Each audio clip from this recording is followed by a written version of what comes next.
What we do here is try to fuse traditional elements of Cuban food into a presentation, a format that's appealing to a lot more than just Cubans, to Cuban Americans, to Americans, to Latins alike, and to anyone willing to try authentic Cuban cuisine in a contemporary, updated fashion. We play with a lot of sweet, salty combinations. Being able to put maduros into a wrap as opposed to just on the side of a palomilla.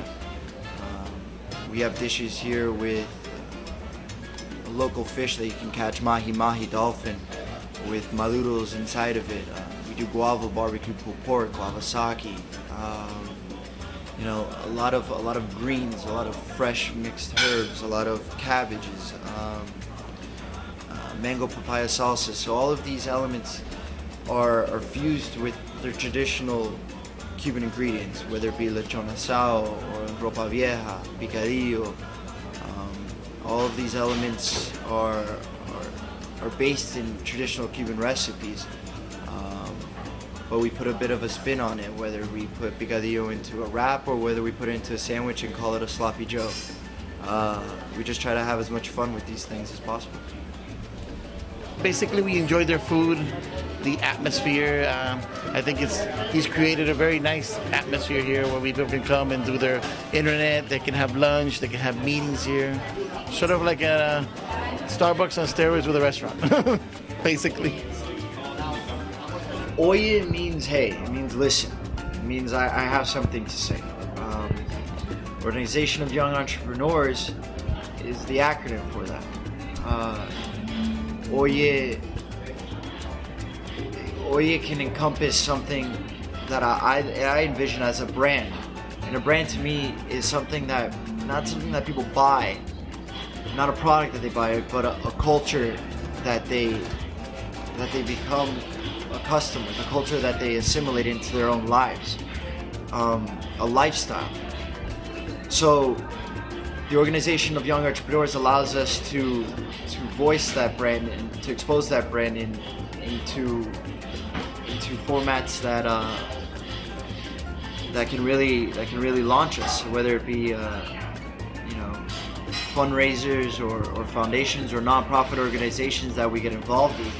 All of that is to create a proactive sense of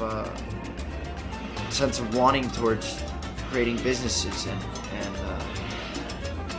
and anything that Cuban Americans or Latinos or people in Miami are striving for. Yeah, I've been busboy, I've been dishwasher, I've been runner, I've been waiter, I've been expo, I've been everything except a cook, which I've become now. Like all different Cuban desserts, like the one that's really different are the donuts that are filled with guava, dulce de leche, and then up there they have their empanadas and croquetas, which are filled with chorizo, there's some chicken, then original ham. The empanadas are usually baked, and then in the afternoon they're fried, and they have guava and cheese, but they also have picadillo and chicken as well. It's a constant evolution we feel here. We're always being inspired, and that our food really comes from a soulful place, a place of passion and respect for not only the culture and the island, but of the food and where it could potentially go. I see Cuban food as untapped and untouched. Really, I see it as only being brought from one island to a bigger island, to the United States, but I think there's a lot that can be done with it, and I think Cuban food has only put its food in the door of a much bigger flavor profile or palate, and that would be an American palate. I think Mexican food can do it 100 times over. Why can't Cuban food? And why can't more people love Cuban food the way I love Cuban food?